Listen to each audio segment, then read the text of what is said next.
Hello class 7th, this is your subject science and your chapter number 9. As you can see, this is your science book. This is your lesson number 9, where you will find the soil, sand or dirt. Write the answers in the space provided under each picture. आपको screen पे नजर आ रहे हैं, यहाँ आप उनको खुद से क्लियर करेंगे. Okay class, now I am just starting your lesson. The formation of soil. Soil का निर्माण किस तरीके से हुआ, ठीक है. Billions of years ago, when the earth was formed, the ground was mainly किसकी थी? चट्टानें थी. पहले सारा जो अर्थ थी हमारी चट्टानों से मिलके बनी थी. Soil did not exist then. उस टाइम पे मिट्टी बिल्कुल भी नहीं थी. लेकिन जो नेचुरल प्रोसेस हुआ कि सॉइल बनी हमारी चट्टानों से, is called the weathering of rocks. ठीक है, यानी बारिश आई, तूफान आया, जो रॉक्स थी आपस में गड़गड़ाए, ब्रेक डाउन हुआ, बड़े पीसेस से छोटे में हुआ, फिर और बारिश हुई या तूफान आए, जिससे ये रॉक्स हमारे छोटे से छोटे पीसेस में होते गए और उससे क्या हो गया, हमारा मिट्टी का निर्माण हो गया. Okay, and now next is weathering of rocks take place in the following ways. किस तरीके से, यहाँ देखिए आपकी स्क्रीन पे भी लिखा हुआ है. The role of water in weathering of rocks is partially very important है, ठीक है, क्योंकि पानी ने ही हमारी सारी जो चट्टानों को रोका है, तोड़ा है पीसेस में, और उसी के कारण ही हमारा मोस्टली जो कह सकते हैं हम, उसी ने हमारे चट्टानों को मिट्टी का रूप दिया है. And this expansion breaks the rocks into smaller pieces में तोड़ा है इसने. The broken pieces roll down by the force of flowing water or wind. यानी बहुत तेज हवा बही है जो, और बहुत तेज पानी के बहाव से भी चीजें टकराई हैं आपस में, जिससे वो कोलाइड हुए हैं आपस में ग्राउंड से एंड टूटते गए हैं, जिसने सॉइल बना दी.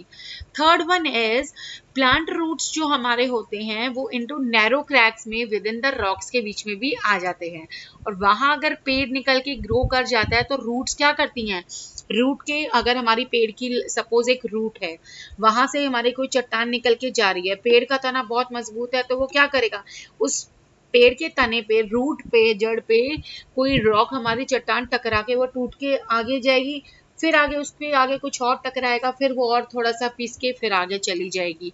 इस तरीके से वो क्या करेगा, धीरे धीरे मिट्टी का रूप ले लेगा. Day and night temperature variations and the action of wind और फ्लोइंग वाटर जो है वेदरिंग प्रोसेस के कारण, जैसे आपको स्क्रीन पे दिखाई दे रहा है.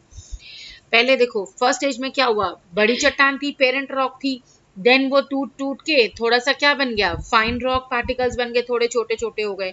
उसके बाद स्टेज 2 में क्या हो रहा है, वो थोड़ा सा और ऊपर का खिसक के कहीं और निकल गया, ह्यूमस आ गया इसके अंदर थोड़ा सा, क्योंकि वहां से वो पत्थर हट गए तो वहां मिट्टी रह गई.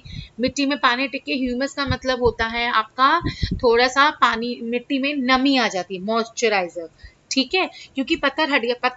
पत्थर हटेगा नहीं तब तक वहां पर मिट्टी जो है वो गीली कैसे होगी, ऊपर से चट्टानें हट गई तो ह्यूमस आ गया उसके अंदर. और उसके बाद स्टेज 3 में वो जितनी थी 2 लेयर बची थी ह्यूमस में, वो 2 लेयर भी हट गई. इसका मतलब नीचे तक जड़ आ गई, उसको स्पेस मिल गया, चट्टान हट गई, और उसको जड़ को पकड़ने में रूट्स और मजबूत हो गई वहां पर, ठीक है. इस तरीके से बहुत टाइम से, मतलब बहुत सालों सदियों तक, मतलब मिट्टी जो है यहाँ का स्टेज 3 में मिट्टी का लास्ट में जाके क्या हो गया, निर्माण हो गया, वहां मिट्टी बन गई, ठीक है. नाउ अब ये बता रहे हैं कि कंपोजिशन ऑफ सॉइल. कंपोजिशन होता है कि निर्माण हुआ जब मिट्टी का, उसके अंदर क्या क्या पाया जाता है. आपको कलर क्वालिटी भी होती है, सब मिट्टी भी, कहीं लाल मिट्टी मिलती है, कहीं काली मिट्टी भी मिलती है, हाँ, बहुत तरीके की हमारी मिट्टी पाई जाती है. ओके, तो this is mainly because of the presence of different components. हर एक जगह पे, हर मिट्टी में अलग अलग कंपोनेंट्स पाए जाते हैं. लाइक आपके देखो स्क्रीन पे लिखा हुआ है. फर्स्ट आपका पॉइंट क्या है, रॉक पार्टिकल्स. चट्टानों का कुछ हिस्सा जैसे क्ले हो गया, कुछ सैंड भी है उसके अंदर, ग्रेवल यानी कुछ मिट्टी के छोटे छोटे टुकड़े भी हैं मिट्टी में. सेकेंड, हमारी मिट्टी में क्या पाए जाते हैं, मिनरल्स पाए जाते हैं. Clay and sand contain minerals like silica भी मिट्टी में होता है, आयरन भी मिलता है मिट्टी में, magnesium, potassium, calcium necessary for the healthy plant growth. क्योंकि इन इनके निर्माण के लिए कई बार हमारी फसल में इन चीजों की कमी होती है, तो हम क्या डालते हैं, फर्टिलाइजर और मैन्योर डाल के हम उसको फर्टाइल बनाते हैं सॉइल को, अपनी खेतों को, ठीक है। एंड थर्ड क्या है हमारा, humus. It is made up of dead और डिकेइंग, जो मरे हुए जीव या पौधे वगैरह होते हैं जो वो बच जाता है, उससे बनता है हमारा ह्यूमस, ठीक है। एंड ह्यूमस, अब जैसे मान लो थोड़े से पत्ते दब गए और उसके ऊपर एक और मिट्टी की लेयर आ गई, फिर और पत्ते दब गए, फिर और मिट्टी की लेयर, उसने क्या बनाया, हमारी जमीन वो खाद का रूप लेती रहती है धीरे धीरे करके। एंड फर्टिलिटी ऑफ, और जो हमारी मिट्टी है ना वो उपजाऊ भी रहती है क्योंकि खाद मिलता जा रहा है जमीन में नीचे से, और वो इम्प्रूव कर देता है हमारे सॉइल के टेक्सचर को एंड वाटर होल्डिंग कैपेसिटी को, ताकि वो उतने ज्यादा पानी को अपने अंदर समा सकता है, और जितना जड़ तक पानी जाएगा पेड़ उतना ही ज्यादा मजबूत रहेगा। Okay, now next one is your air and water. Air and water का क्या मेल है, सॉइल कंटेन्स वाटर, मालूम है कि मिट्टी में क्या होती है, पानी आ रहा है पीछे से कहीं ना कहीं से, जो हमारा पेड़ रूट से ले लेता है फोटोसिंथेसिस के रूप में, एंड ट्रांसपिरेशन भी कर रहा है, वो लीव से क्या कर रहा है, हमारा एवेपोरेशन होता है ना, प्लांट हमारे लीव्स में जो पानी है वो कार्बन वो ले लेता है हमारा सनलाइट से, वो वाष्प होके वो कहाँ चला जाता है, हमारा क्लाउड्स में चला जाता है। एयर इज ऑल्सो नीडेड, भाई हवा नहीं होगी तो रेस्पिरेशन वो सांस कैसे लेगा, तो वो किससे लेता है, हमारी जड़ों से ही सांस लेता है ऊपर तक जा, ताकि हमारे पेड़ को एक नई जान मिलती है। Okay, and next one is organism, minerals भी हमारी मिट्टी में पाए जाते हैं।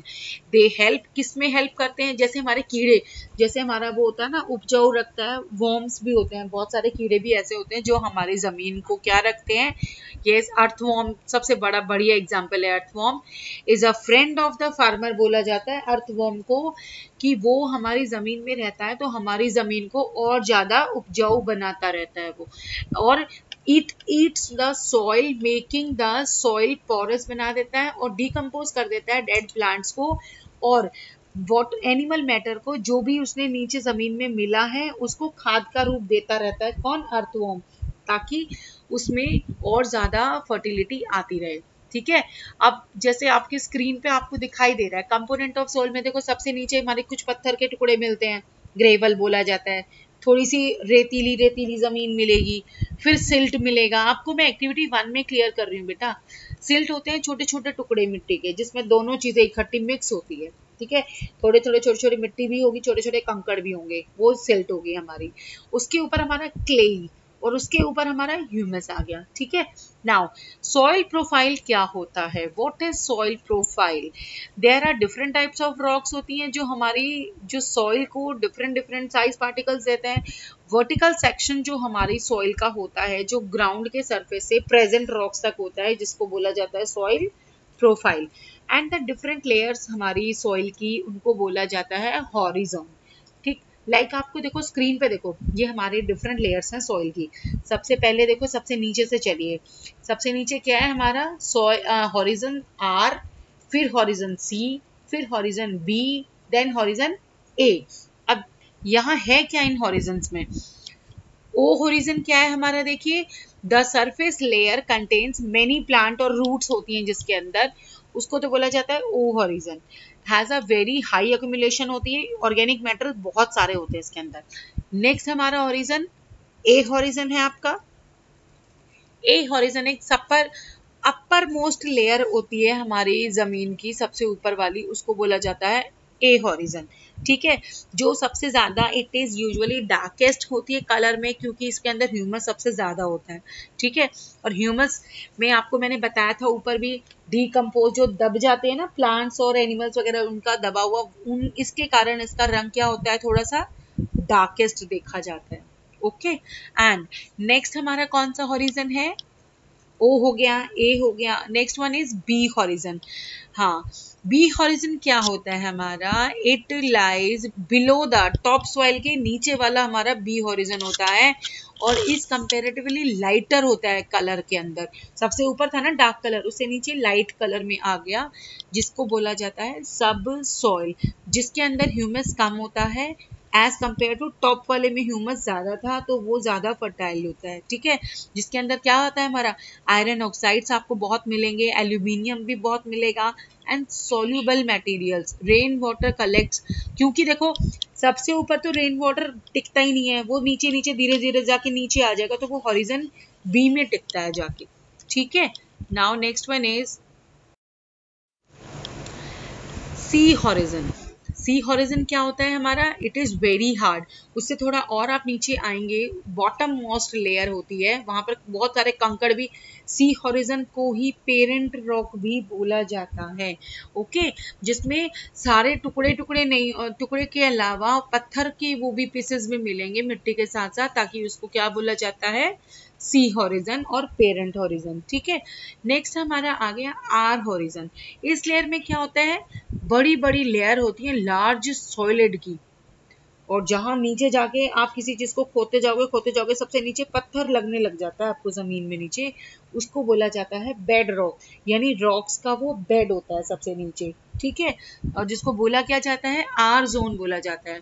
It is a non porous layer होती है जहां पर वाटर जो है कलेक्ट होता है सबसे नीचे, जिसको बोला जाता है वाटर टेबल बोला जाता है, ठीक है, and it forms the base of the soil का, प्रोफाइल का बेस बोला जाता है, जहां पर वो सॉइल हमारी टिकती है लास्ट में जाके, ठीक है। नेक्स्ट हमारी टाइप्स ऑफ सॉइल कौन सी होती हैं, किसी में मिट्टी ज्यादा होती है, किसी में कंकड़ ज्यादा होते हैं, कोई फर्टाइल है, कोई फर्टाइल नहीं है, कोई क्ले टाइप की है, तो there are many types of. Like आपकी सबसे पहली देखो हाथ में इन्होंने लेके दिखाई आपको example, this is a Sandy. Sandy का मतलब क्या होता है, जिसके अंदर थोड़ी मिट्टी मिट्टी भी होती है ज्यादा, ठीक है।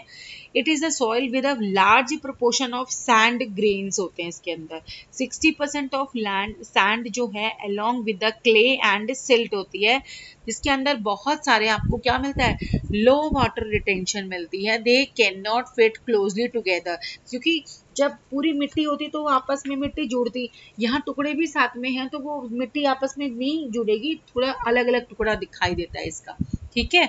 सो द सैंडी सैंड जो होती है tends to be very light मानी जाती है and well aerated and rather dry भी होती है वो, क्योंकि उसके अंदर जो कंकर है वो उसको पूरा मॉइस्चराइजर लेने नहीं देते हैं, ठीक है। नाउ नेक्स्ट आपका क्या टॉपिक है, क्ले सॉइल। क्ले आपको दिखाई दे रही है स्क्रीन पे, इन्होंने क्ले होती है चिकनी मिट्टी बोला जाता है जिसे, ठीक है, जिसमें लार्ज प्रोपोर्शन में हमारे क्ले पार्टिकल्स होते हैं, और उसमें क्या होता है, पोर स्पेसेस वेरी स्मॉल होता है, और पानी आते ही मिट्टी हमेशा जल्दी से क्या हो जाती है, चिकनी चिकनी रूप में आ जाती है, और ये क्या करते हैं, clay particles being much smaller और पैक टाइटली टुगेदर हो जाते हैं, leaving little space for the air, उसके अंदर एंटर नहीं कर पाती है। So the clay soil have little air but it is heavy. अब जब उसके अंदर पानी भी साथ में आ गया तो वो पानी भी है और वो क्ले भी है, तो क्या हो गई, वो हैवी तो होना ही है उसने, और वो होल्ड कर लेता है मोर वाटर। सैंडी जो कर रही थी ना होल्ड वाटर को, उससे ज्यादा कौन कर लेता है, क्ले कर लेती है, ठीक है। नेक्स्ट हमारी क्या है, loamy soil. Loamy soil is the soil with Fairlie equal proportion, sand भी उतना ही होता है उसके अंदर और क्ले भी, इन दोनों को मिला के हमारी लोमी सॉइल होती है, जो बेस्ट मानी जाती है लोमी सॉइल, किसके लिए, हमारे प्लांट की ग्रोथ के लिए, और इसको सबसे ज्यादा फर्टाइल माना जाता है, ठीक है। एंड और उसको जो क्ले भी हो गया, सैंड भी है इसके अंदर, another type of soil particles भी इसके अंदर होते हैं, जिसको बोला जाता है सिल्ट बोला जाता है जिसको, ठीक है। और सिल्ट क्या होता है, जिसके अंदर रिवर बेड्स यानी नीचे की तली जो है उसमें ये दोनों चीजें मिलती है हमारी। It has the right water holding capacity होती है, जो हमारे पौधे को चाहिए वो इसी में मिलती है, लोमी सॉइल में, ओके क्लास।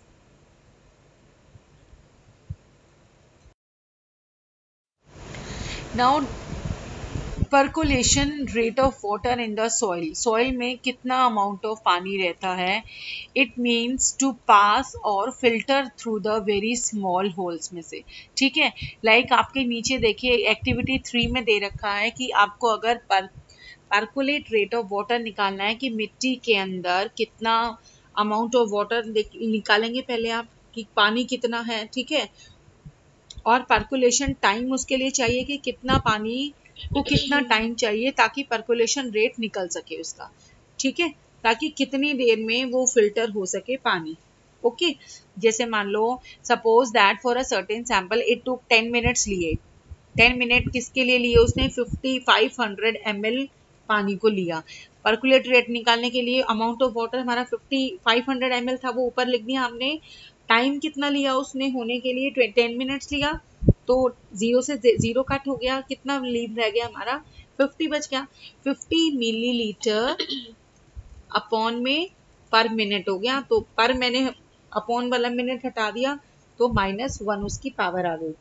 ओके, नाउ ये हमारा पर्कुलेशन रेट निकल गया। अगर आपके एग्जाम में आ जाता है तो पर्कुलेशन रेट आपको पता लग गया कैसे फाइंड आउट करना है। Okay class, now soil and crops. Soils अभी मैंने ठीक से अभी आपको समझा दिया है। अब हर अमाउंट का भाई मान लो मेरी बहुत सारी टाइप की फसलें होती हैं, हर एक फसल को किसी को पानी ज़्यादा चाहिए, किसी को पानी कम चाहिए, सबका अलग अलग अमाउंट है। ठीक है, लाइक जैसे आपका है clayey and the loamy soils are both suitable होती हैं वीट के लिए भी और ग्राम के लिए भी। Paddy requires soil rich in clay होना चाहिए ज़्यादा, organic matter with a good variety to retain water. Because paddy means हमारे जो चावल की खेती है उसको हमारा ज़्यादा अमाउंट में पानी से ढकी रहनी चाहिए फसल हमारी, अदरवाइज थोड़ा पानी भी कम हो गया राइस के लिए तो हमारी पैडीज खराब हो जाएंगी। And for the pulses, pulses क्या होती है? हमारी अनाज वगैरह जो होता है हमारा, सैरल्स हमारी दालें होती हैं बेटा। And loamy soils that drain water easily are the best होती हैं, क्योंकि वो पानी को निकाल भी लेती है और संभाल भी लेती है अपने पास। फॉर द कॉटन और sandy loam is the best, it can hold, air को होल्ड कर सकती हैं but water can drain through it easily, इसमें से ड्रेन हो सकता है, निकल सकता है इसमें से पानी बाहर। ओके, सॉइल इरोजन क्या होती है? आपको स्क्रीन पे दिखाई दे रहा है, इससे अच्छा एग्जांपल सॉइल इरोजन का कुछ नहीं हो सकता। What is soil erosion?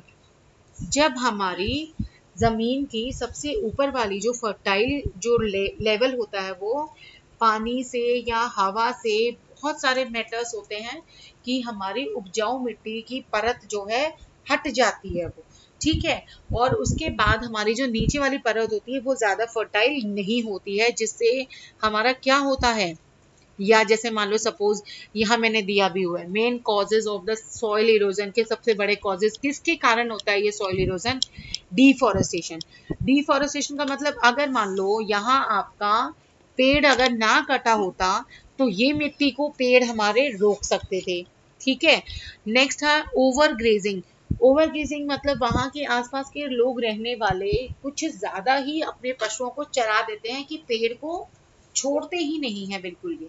ठीक है, and next one topic is excessive का मतलब ज्यादा मात्रा में कंस्ट्रक्शन के वर्क के लिए वहां से लकड़ियों को ले जाते हैं या मिट्टी को भी हटा के ले जाते हैं लोग, तो वहां पर सॉइल इरोजन तो होना ही है, और वहां की फिर खेती और फसल होनी भी वहां पर बहुत मुश्किल हो जाती है क्योंकि हमारी फर्टाइल सॉइल वहां से हट चुकी होती है। ठीक है, and next one is your floods. What is floods? बाढ़। बहुत एक्सेस अमाउंट में पानी आ जाता है कि रोकना पड़ता है कि बाढ़ आ गई है, तो इसके कारण भी हमारा सॉइल इरोजन हो जाता है। Okay, next one is your soil pollution. Can you tell me, who can tell me soil pollution? मिट्टी में जब बहुत ज्यादा पोल्यूशन मिल जाता है जो बहुत खतरनाक होता है हमारी क्रॉप्स के लिए, और हमारी क्रॉप्स के लिए खतरनाक है तो ऑब्वियसली हम उस क्रॉप को खाएंगे तो वो हमारे लिए भी बहुत खतरनाक है। क्यों होता है ये सॉइल पोल्यूशन? ध्यान से सुनेंगे मेरी बात, बहुत जरूरी चीज टॉपिक है। एक्सेसिव यूज ऑफ पेस्टिसाइड्स का यूज करते हैं हम लोग ताकि कीड़ा वगैरह ना लगे, इंसेक्टिसाइड्स भी, ताकि अगर कोई कीड़ा लग जाता है या कोई हमारे वो जो हमारी फसल को खराब करते हैं उनके लिए फर्टिलाइजर्स भी हम यूज करते हैं, तो हमारी जमीन के अंदर तक वो जाते हैं जिसके कारण हमारी मिट्टी जो है पूरी पॉल्यूटेड हो जाती है क्योंकि उसके अंदर बहुत सारे केमिकल्स मिले होते हैं हमारे। ठीक है, और वो क्या करते हैं, एक्सक्रीटरी प्रोडक्ट जो हमारे लिविंग ऑर्गेनिजम्स के और सेविज वाटर पानी निकलता है वो भी सारा क्या करता है, पूरी मिट्टी को क्या कर देता है, पॉल्यूट कर देता है। प्लास्टिक वेस्ट जो है डज नॉट डिके, एंड क्योंकि मालूम है प्लास्टिक अगर मिट्टी में चला जाता है वो डिकम्पोज हो जाता है, नहीं होता, वो एज इट इज आप 1 महीने बाद 2 महीने बाद उसको उठाएंगे तो वो प्लास्टिक ऐसे के ऐसा ही वहां मिलेगा आपको, तो वो पॉल्यूट करता है हमारी सॉइल को बहुत ज्यादा। Okay, this is your soil conservation. Soil conservation का मतलब क्या है, अभी मैंने पीछे आपको सॉइल इरोजन बताया था, उसको हमें बचाना चाहिए ज्यादा से ज्यादा पेड़ लगा के, और जो हमने पीछे बताई थी आपको कि ओवर ग्राजिंग कर रहे हैं, ऐसा हमें नहीं करना चाहिए, ठीक है। This is also involves the application of methods, बहुत सारे हैं, लाइक हमारा एफॉरेस्टेशन, ज्यादा से ज्यादा पेड़, टेरिस फार्मिंग क्या होता है, टेरिस पे भी हम, हाँ बिल्कुल सही, टेरिस पे भी हम फार्मिंग कर, एंड क्रॉप रोटेशन क्या होता है, यानी अगर इस साल मैंने किसी और फसल को बोया था, नेक्स्ट टाइम मैं कोई और फसल बोऊंगी ताकि मेरी फसल जो है वो सही होगी। And construction of embankment and contour farming are also the, इस तरीके से हमारे बहुत, इसके अलावा भी बहुत सारी मेथड्स ऐसे हैं जिनसे हम सॉइल कंजर्व कर सकते हैं। Okay, now we have just finished the lesson. Now I'm just showing you the exercise work. Now as you can see, this is the answer key of your question number A, B, C, D and question number E. You have the answer 1, 2 and 3. This is your answer number 4, then 5, 6, 7 and this is your answer finished, and you have to complete up to this lesson in your books and notebooks also. Okay class.